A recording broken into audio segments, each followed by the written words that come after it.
So in 2016, that was my first Pride in Ljubljana, and I joined. And long story short, I continued to volunteer until it was proposed to me last year, in 2017, that I would become an EVS mentor, which is mostly what I do for Pride. A lot of our volunteers, when they join, at first they don't really understand how we function, because we are, most of us are volunteers already, like locally. In most countries, Pride is not an association, but rather like a committee or a commission that organizes Pride. So a lot of volunteers don't really know what to expect, but once they leave, I think the feedback that we got is that they really learned how to work in like a team that does not have many materials, or we are not a very wealthy organization. So more or less what we do is very DIY and in cooperation with a lot of organizations. So the feedback we got so far, it always goes in this direction, that they really learned how to do things by themselves, and they really learned how to make the most out of, maybe, I wouldn't say the minimum, but quite little conditions.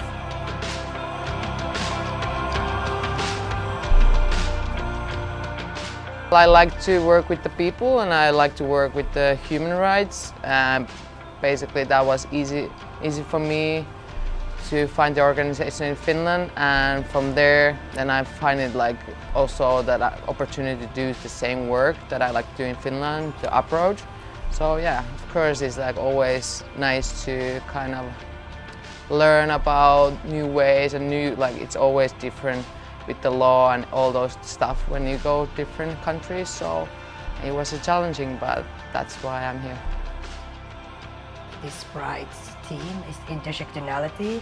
It's a very good thing for me because, you know, I identify very much as an intersectionality feminist, but also as, you know, there's many layers of intersectionality in me.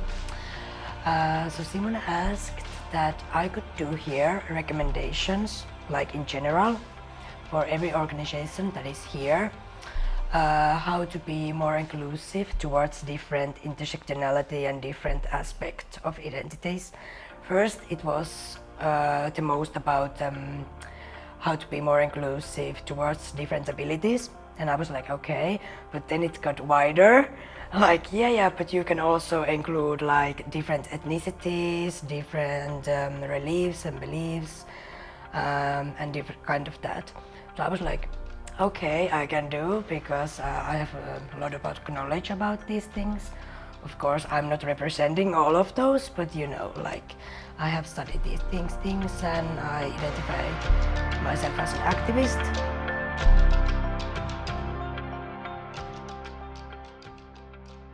I think what I like the most is perhaps, well, except for the festival, but it's perhaps this week before they are coming, this feeling, this rush that you have and this expectation, and you don't know how it will go.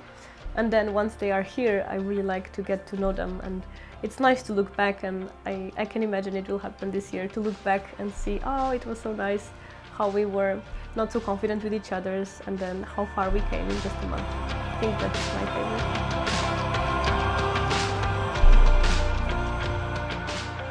Yeah, for sure, I would recommend this for everyone who is interested to meet new people, fighting for the human rights, and want to be part of the change.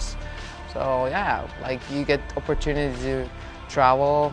Who wouldn't like that? You get the opportunity to like meet new people all the time and like learn about the culture and stuff like that, and also doing same time the good work for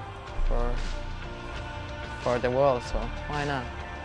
I always say to my mother and my friends that I feel so privileged to be here, because, you know, this is not something that everyone can have in their life, and I feel so lucky to be here. So.